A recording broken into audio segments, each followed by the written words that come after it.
Astaghfirullah. Bismillahirrahmanirrahim. Assalamualaikum warahmatullahi wabarakatuh. Alhamdulillah wassalatu wassalamu ala Rasulillah wa ala alihi wa sahbihi wa mawalah wa la hawla wa la quwata illa billahi wa ba'du. Alhamdulillah, di pagi menjelang siang ini kebetulan kita mengadakan rihlah bersama kawan-kawan di Tarempa Anambas ini, dan kita berada di air terjun. Masya Allah, pemandangan yang luar biasa di Pulau Anambas ini. Ada sedikit faedah yang ingin kita sampaikan. Nabi SAW pernah bersabda kepada para pembaca Quran, nanti pada hari kiamat, ketika para pembaca Al-Quran ini masuk ke dalam sorga,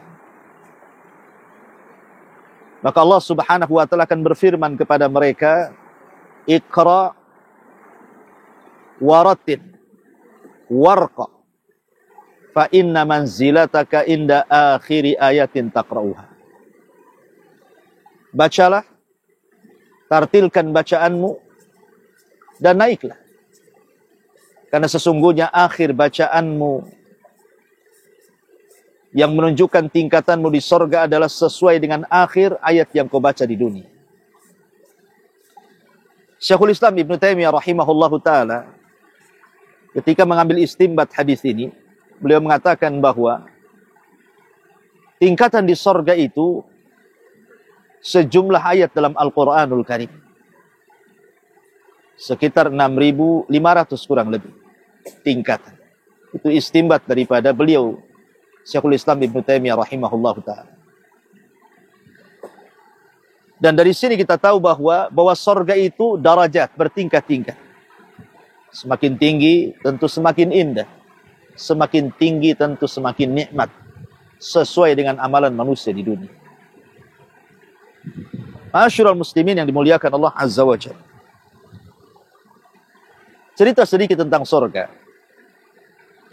Sorga ini darun a'addallahu lil muttaqin, sebuah tempat yang Allah Subhanahu wa ta'ala sediakan untuk orang-orang yang bertakwa, di mana Nabi SAW mengatakan, a'adadtu li ibadis salihin ma la aynun ra'at wa la udhunun sami'at wa la khatara ala qalbi bashar. Aku peruntukkan untuk orang-orang saleh kenikmatan di sorga itu sesuatu yang tidak bisa dilihat mata, didengar telinga, terlintas pun tidak, saking nikmat.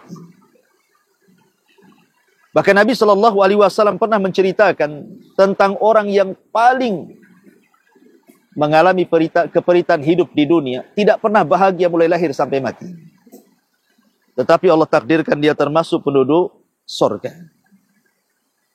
Kemudian Allah Subhanahu wa ta'ala celupkan dia di sorga satu kali celupan. Kemudian Allah berfirman kepada orang ini, hal marra bika min adzabin qat.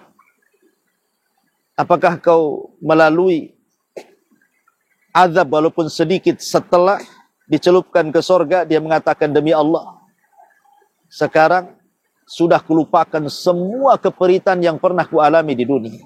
Subhanallah, satu kali celupan menghilangkan keperitan dunia yang dialami selama ini.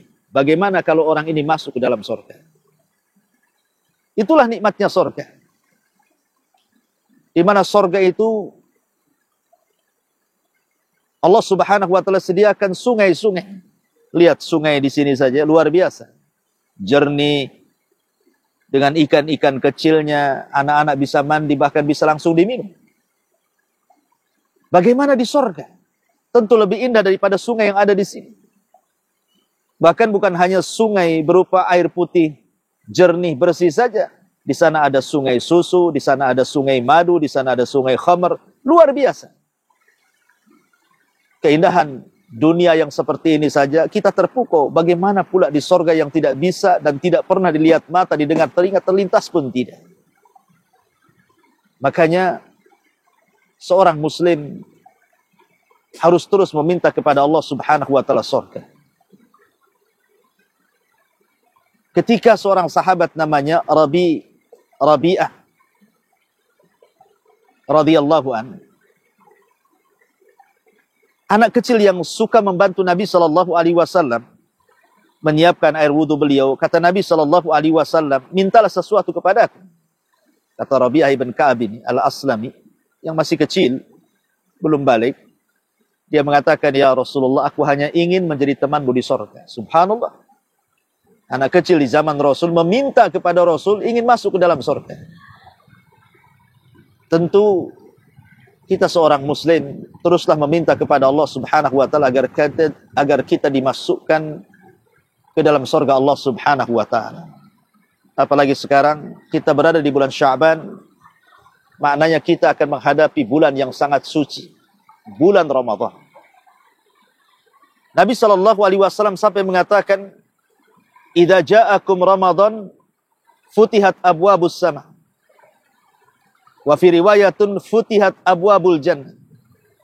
Wa ghulliqat abwabun niran wa sufidati syayatin. Apabila datang Ramadan kepada kalian, maka pintu-pintu langit dibuka, pintu sorga dibuka, pintu-pintu neraka ditutup, bahkan setan diborgol.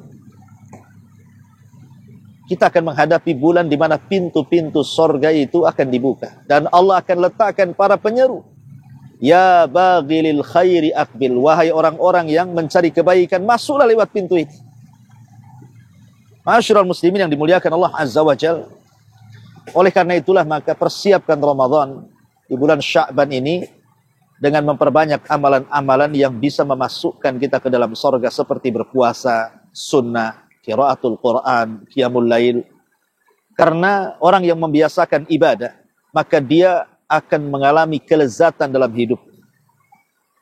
Mudah-mudahan kita berdoa kepada Allah Subhanahu wa taala termasuk dari penduduk surga, amin ya rabbal alamin. Subhanakallah bihamdika asyhadu an la ilaha illa anta astaghfiruka wa atubu ilaik. Allahu ta'ala alam. Assalamualaikum warahmatullahi wabarakatuh.